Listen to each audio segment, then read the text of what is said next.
Well, the robots that are coming to the warehouse, I do think are one of the most exciting developments that's happened in logistics in quite some time. And if you look at the solutions, the technologies that have been used in the warehouse, you have a combination of warehouse management software that has been used in largely manual warehouses. There'd be forklifts and things like that. And then the other style of warehouse was very heavily automated. Miles of conveyors and advanced storage and retrieval systems and carousels and very, very expensive warehouses. And if you looked at the two different types of solutions, the WMS in a more manual style operation would allow you to get to 99.9% plus inventory accuracy, and you get a payback on your investment in about 2 years.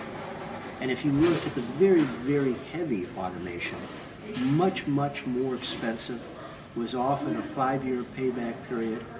But what you could do with that is you could actually drive the cost for each pick and each shipment down below what you could do with more manual solutions. So in some ways a better ROI because you get to total lower costs, but in some ways a worse ROI because it was a very long payback period. What is exciting is sort of this new robotic style of automation that has emerged. And it's got a payback period similar to what a warehouse management system has, but it provides a kind of productivity, not at the high end of what really heavy automation does, but it takes you a long way toward that. And yet it has a much, much lower risk profile than traditional automation. So if I was to build a heavily automated warehouse, 200,000 square feet, I'm probably looking at an investment between $100 million and $200 million. And that warehouse has been built for a specific type of operation. It's, maybe it's for pallets or maybe it's for cases, and it's been located in a particular place, but it's going to take 5 years to pay off. So what if your order profiles change, and they are changing?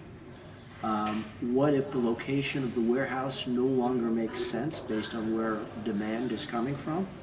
You could be saddled with a very, very expensive mistake.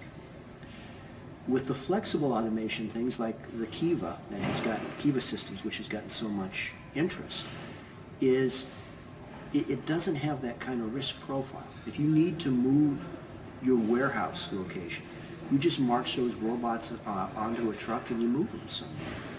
So I do think, I guess to sum it all up, that what has been happening in robotic automation for the warehouse is one of the most exciting things I've seen in a very long time.